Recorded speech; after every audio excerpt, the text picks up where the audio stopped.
बुजुर्ग के हाथ तो पकड़े हुए थे, लेकिन अब ये बुजुर्ग बच्ची के हाथ को पकड़ लेते हैं, इरशाद फरमाते हैं बेटा इसमें राज क्या है, इसमें असरार क्या है, इसमें हिकमत क्या है, इसमें बात क्या है कि तूने कुएं में थूक दिया और थूकने के सबब कुएं का पानी उबाल करके बाहर आ गया। ये बच्ची कहती बाबा जान मेरे पास कुछ नहीं है, मैं दुरूद मुस्तफा पे कुएं में थूक देते हो तो अल्लाह तबारक व तआला ने दुरूद मुस्तफा की बरकत से जुबान में ये तासीर व असर पैदा फरमा दिया है। वो दुरूद मुस्तफा पढ़कर कुएं में थूक देते हो तो दुरूद मुस्तफा की बरकत से कुएं का पानी उबाल करके बाहर आ जाता है। सुभान अल्लाह। नारे तकबीर, नारे रिसालत, नारे होशियत, बस लगे आला हज़रत और से मुक़द्दस उलमाए सुन्नत। अंदाजा लगाएं एक छोटी सी बच्ची दुरूद मुस्तफा पढ़कर जब कुएं में थूक देती है तो दुरूद मुस्तफा पढ़ने की वजह से दुरूद मुस्तफा की बरकत से अल्लाह इस बच्ची की जुबान में ये तासीर असर पैदा फरमा देता है कि कुएं का पानी उबल करके बाहर आने लगता है। तो फिर हम और आपकी जिम्मेदारी बनती है अपने बच्चों को, अपनी बेटियों को, अपनी भतीजियों को, अपनी भांजियों को, अपनी पोतियों को, अपने घर में रहने वाले एक एक बच्ची को दुरूद मुस्तफा पढ़ने का जो है एक मामूल और एक वजीफा बताएं और एक वक्त मुतय्यन कर ले कि रात को सोने से पहले दुरूद मुस्तफा पढ़ना है। उठेंगे तो दुरूद मुस्तफा पढ़ेंगे, चलेंगे तो दुरूद मुस्तफा पढ़ेंगे।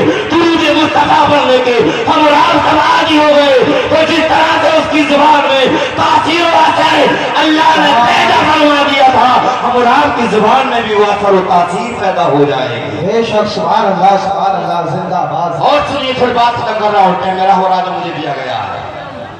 नाज़िम भाई ने कहा था कि साहब 1 घंटे की तकलीफ 20 मिनट में याद कर दो, 20 मिनट की चाय 1 घंटे में पला दो। लेकिन नादान तो नहीं जो टाइम दिया गया उसका ख्याल रखें, समझे। दुनिया के सबसे पहले इंसान जिसको हजरत आदम कहा जाता है जन्नत में क़याम से जन्नत में ठहरे हुए, तबीयत नहीं लग रही है, तबीयत को खुश करने के लिए हजरत हव्वा की तकलीफ हुई, बाई पसली से हजरत हव्वा को पैदा किया गया। हजरत आदम अलैहिस्सलाम इफाक़े में आए, होश में आए तो देखा हजरत हव्वा तशरीफ फरमा है। पूछा तुम कौन हो? जवाब मिला मेरा नाम हव्वा है, मैं हय्युन जिंदा इंसान से पैदा की गई हूँ। कि तुम्हें पैदा करने का मकसद क्या है, क्यों पैदा किया गया है? तो मुझे पैदा करने का मकसद ये है कि मैं आपकी शरीकी हयात हूँ, आपकी बीवी हूँ, आप मुझसे फायदा उठाएं, मैं आपसे फायदा उठाऊं, एक दूसरे से लुत्फ अंदोज हों। हजरत आदम अलैहिस्सलाम ने जब इतना सुना तो हजरत हव्वा की जानिब हाथ दरख्वास्त करने का इरादा किया। क्या बात, हाथ बढ़ाना चाहा हजरत हव्वा के जानिब। दुनिया के सबसे पहले इंसान हजरत आदम अलैहिस्सलाम हाथ को दराज करते हजरत हव्वा की जानिब आवाज आई आदम पहले महल अदा कर दो। अर्ज़ किया मौला मेरे पास कोई मदद नहीं है, मेरे पास दौलत और सरबत नहीं है, मेरे पास मालो मनाल नहीं है, मौला मैं किस चीज के जरिए महल अदा करूं? रब ने इरशाद फरमाया दो मेरे मुस्तफा पर दुरूद पढ़ लो, यही तुम्हारा महल का दर्जा हो जाएगा। दुनिया के सबसे पहले इंसान हजरत आदम अलैहिस्सलाम दुरूद मुस्तफा पढ़ रहे तो हजरत हव्वा का महल अदा हो रहा। अंदाजा लगाएं आज और आपके शादी होती तो क्या करते हैं? 2 लाख 3 लाख और 4 लाख महर बांधा जाता है। दुरूद मुस्तफा पढ़कर हैंडो हैंड नकद महर अदा किया नहीं किया तो बेहतर और अफजल यही है कि महर को जल्दी अदा कर लिया जाए और नकद अदा कर दिया जाए। लेकिन होता क्या है, लाख 2 लाख 4 लाख महर बांधेंगे और फिर जिंदगी भर देते दे नहीं पाते हैं। अजीज़ान मिल्लत हज़रत आदम अलैहिस्सलाम जन्नत में क़याम पज़ीर हैं, जन्नत में ठहरे हुए हैं, लेकिन ख़ता इज्तिहादी के सबब, हुक्म उदूली के सबब जन्नती लिबास उतार दिया गया, बरहना हो गए, नंगे हो गए। अब जिस्म को छुपाने के लिए, जिस्म को पोशीदा करने के लिए ڈھونڈ رہے ہیں، تلاش میں ہیں، جستجو میں ہیں، کوئی ایسا ذریعہ مل جائے کہ جس کے ذریعے جسم کو چھپایا جائے۔ ایک درخت کے قریب گئے، ہاتھ کو بڑھایا، چاہا کہ پتے کو توڑا جائے، پردہ پوشی کی جائے، جسم کو چھپایا جائے۔ جیسے ہی دنیا کے سب سے پہلے انسان درخت کی جانب ہاتھ دراز کرتے ہیں، یہ درخت بلند ہو گیا، لمبا ہو گیا، کیا بات، پتا نہیں توڑ پائے۔ دوسرے درخت کے قریب گئے، یہ درخت بھی بلند ہو گیا۔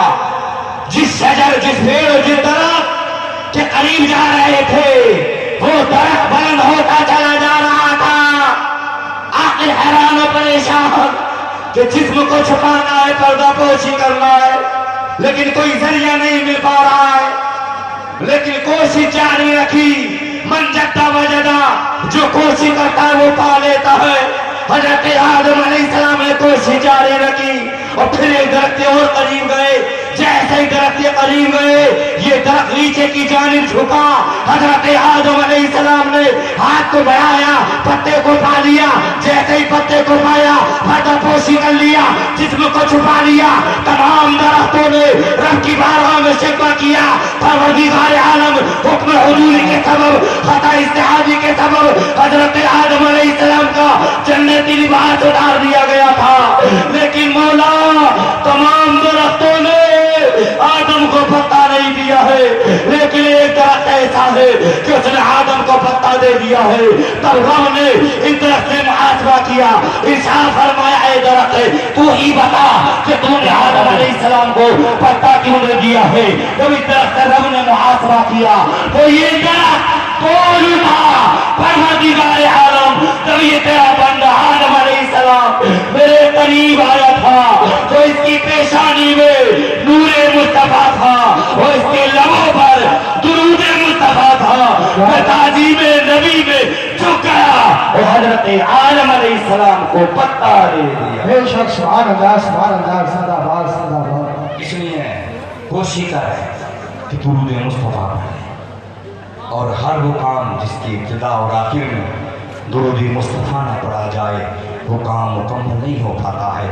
عشق کریں، مصطفیٰ سے کریں، پیار کریں، مصطفیٰ سے کریں، مصطفیٰ کے قول و فعل پر عمل کریں، مصطفیٰ کی سنتوں کو اپنائیں۔ مصطفیٰ کی ایک سنت پر جو عمل کرتا ہے پروردگار وہ اس کو 100 شہیدوں کا ثواب عطا فرماتا ہے۔ من تمسک بسنتی عند فساد امتی فلہ اجر 100 شہید۔ جو ایک سنت کو مصطفیٰ کی زندہ کرتا ہے اور وہ سنت جو مٹتی چلی جا رہی ہو، ختم ہوتی چلی جا رہی ہو، انسان اس سنت کو زندہ کرتا ہے، اس پر عمل کرتا ہے تو پروردگار 100 شہیدوں کا ثواب عطا فرماتا ہے۔ ایک حدیث پاک کا ٹکڑا تلاوت کیا، اللہ کے رسول نے فرمایا، الدنیا مزرعۃ الآخرہ، دنیا آخرت کی کھیتی ہے۔ دنیا میں رہ کر جس طرح کا بیج ڈالیں گے اسی طرح کے فصل کاٹیں گے۔ دنیا میں رہ کر نماز کے بیج بوئیں گے تو وہاں فصل نماز پائیں گے۔ دنیا میں رہ کر زکوٰۃ کے بیج ڈالیں گے تو وہاں